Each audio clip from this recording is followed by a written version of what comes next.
Hello again, and it's time for another project.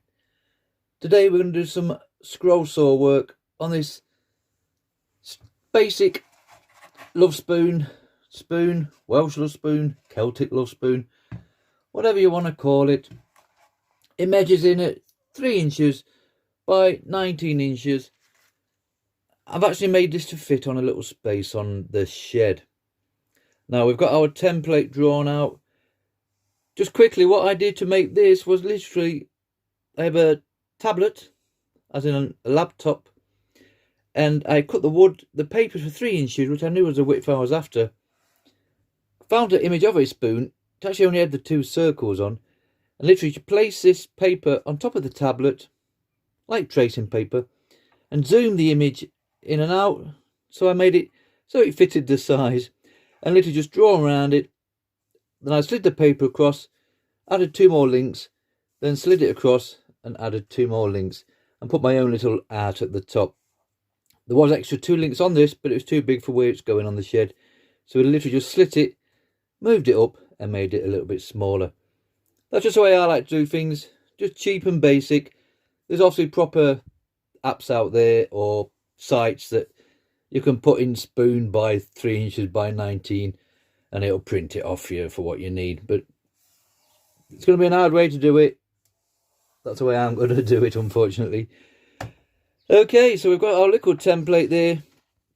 Nice easy one today. I have done a spoon before on one of my previous projects. So we've got it set on our piece of wood. Remember, just cheap fencing wood. You can see by the state of this one, it's all smashed and nasty. So just take your time to find out your best pieces. There is one little knot on here, and I've made sure it's incorporated in the middle of there, because we're basically going to cut out the centres of all this, cut out the nice shape, and the only router work we're going to do is literally just to slice into there, and so on, just to separate the actual curve of the plaited effect. Okay, so we've got our template on there. As always for me, we just slide a bit of carbon paper underneath, like so. Draw around that with a pen or pencil, whatever you like. Obviously we've stuck it down with a bit of painter's tape. Remove that, and there's our little image today, ready to cut out. And that's all you need to work with. That's plenty to go on there. And you can see that knot, we've got that nicely in the middle, and with no problem on the other side. If you just look at this fence wood, I literally just went over 5 minutes with a belt sander just to smooth this down. You can see the difference there. Whoops. Between that rough stuff and the nice plain down stuff. So a couple of minutes and it really does do nicely. Obviously I've only done this half because that's only half we need. This will unfortunately have to be scrapped. Okay, so we've got it drawn out. We're going to do the routing side of things first. We're just going to route out these lines here, and like let's say them little sections here, just to make it easy when we come in with these sanding drums and a little carving piece I'm going to show you in a minute, just so it nicks away nicely and it will give you a nice fresh cut. For the router side of things, obviously as always for me, nice little CNC bit like that, 15 degree this one, 3.175 millimeter is the shaft size, same size as Dremel, and you'll need a 3.65 adapter collet like so. And we just slide that in there. You could pop that into a Dremel if you have a Dremel router attachment. We'll pop that in the router, and literally just cut down these to a nice depth, and we'll literally maybe go to the halfway mark around there as well at the same time. We'll remove all this middle piece. Might even do it with this. If not, we'll throw something on there. We'll play it by ear as we go along, and then we'll get onto the scroll siding things. Nice spiral blade for me. I do like these spiral blades. They will cut in any directions, and they're ideal if you're doing big projects like this where you just haven't got the space to turn it on your saw. I'm going to leave these ends on for now. Just when I come with the router, just gives you more of a surface to work on. Okay, let's get this little 15 degree CNC bit set up in the router, and we do the little 5 minutes worth of routing, and then we're onto the scroll saw, cut it out, and then we'll start giving some kind of shape to it. Okay, let's get on.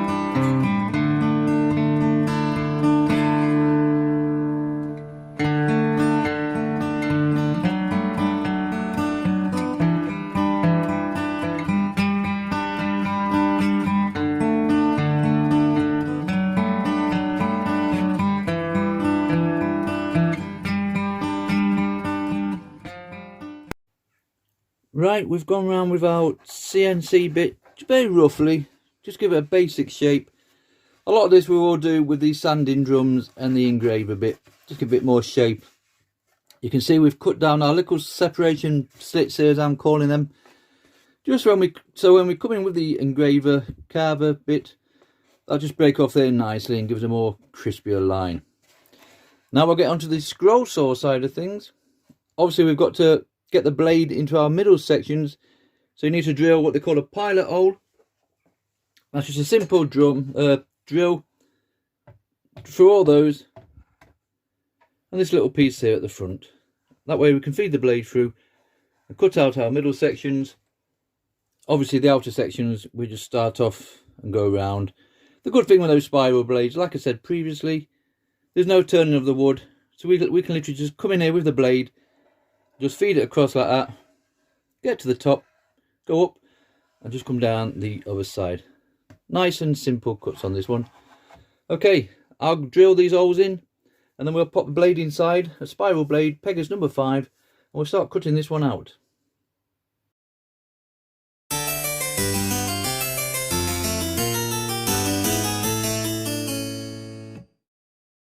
Okay, we drilled our 6 pilot holes out.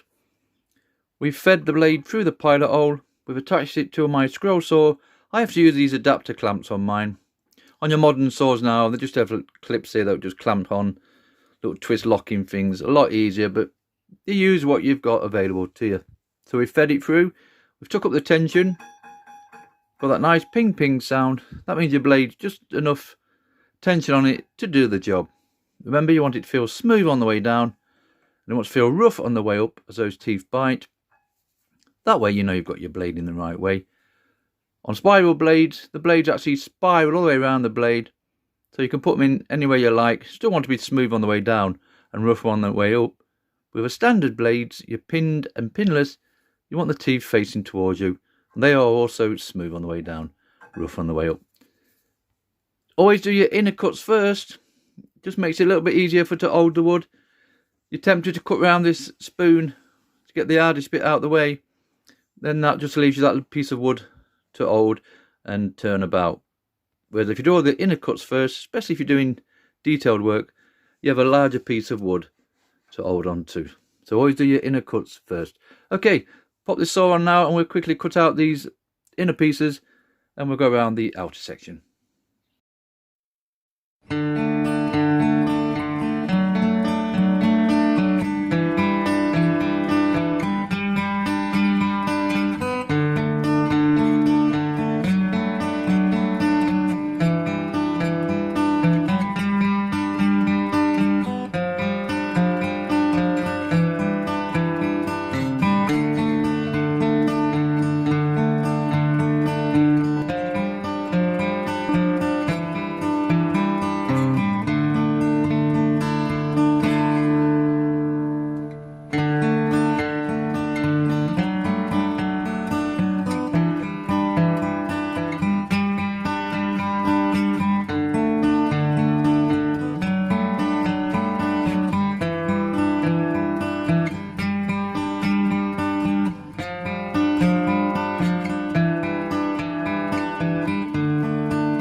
Okay, you can see from that we've gone all the way around.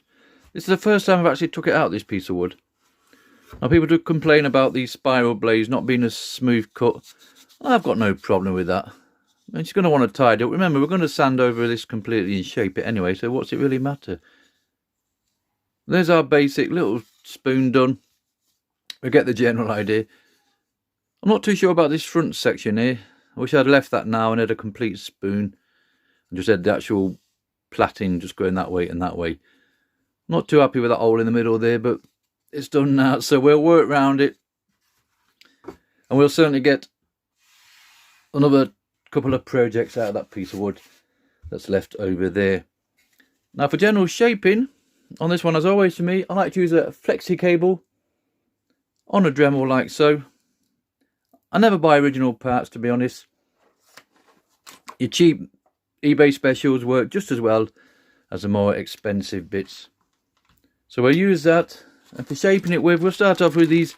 If you put carving bits into eBay and stuff, you'll get a nice bag full of these for next to nothing. And what we'll do, we'll get one with a nice flat edge like so. Pop that on the flexi cable, obviously. And we'll just start cutting that to the nice depths that we've got. If I can just find one that hasn't got a mark on it, just down there. Just that one there. We can see our little depth there, look. That's how deep as we're going to get. As long as we make them all the same, it doesn't matter. In fact, if you look at that end piece there, if we go down that deep on all of them, we won't be far off. And then we'll round it off and shape it off once we've used that. And for that, I like to pop on a few sanding drums. Same again, eBay for me. You can get 100 of these, really cheap, different sizes. Bigger ones, obviously, smaller ones. There's a smaller one inside there, as you can see from that. And we'll pop one of those on and get right inside there and start just shaping it round. We're not going to make it perfectly round. It's just going to go on the shed at the end of the day. So we just want the basic shape and look like we've got a nice plaiting or weaving effect. Okay, let's start shaping this one up.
Okay, that's enough sanding down for me. We've got the general shape we wanted. Now, I'm not doing anything on the back because it's going to be hung up this piece, so there's no need to concentrate on the back at all. But we got the general weaving effect going down there. And it's definitely a spoon at the other end. Just take 2 minutes to show you a quick little sanding device. Now, you can probably go out and buy these, no problem. But I just made one myself, and it fits nicely on the end of the flexi cable. And it's really, really good for sanding down with. Literally all I use is the end pieces that come with my mouse sander pads.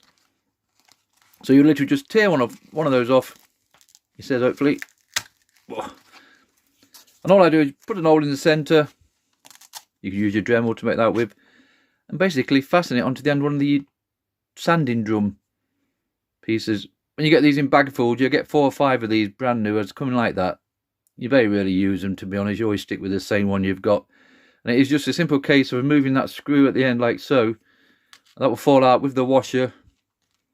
Put your washer back on there. And it's possible, it's only a very small screw, but it is possible to feed it through there like so. He says, hopefully. I've not made a big enough hole in this one. I don't know where I even found this piece. It was just in the drawer lying about. But basically, that would go through there, promise you. And that would just screw back into there. With 2 of them crossed over like that. So you can see how rounded that one's gone. That was like that when we first started.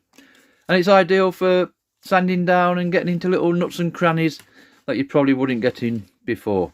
I'll just show you quickly. So just remember the noise is going to go now. Like so, it spins round.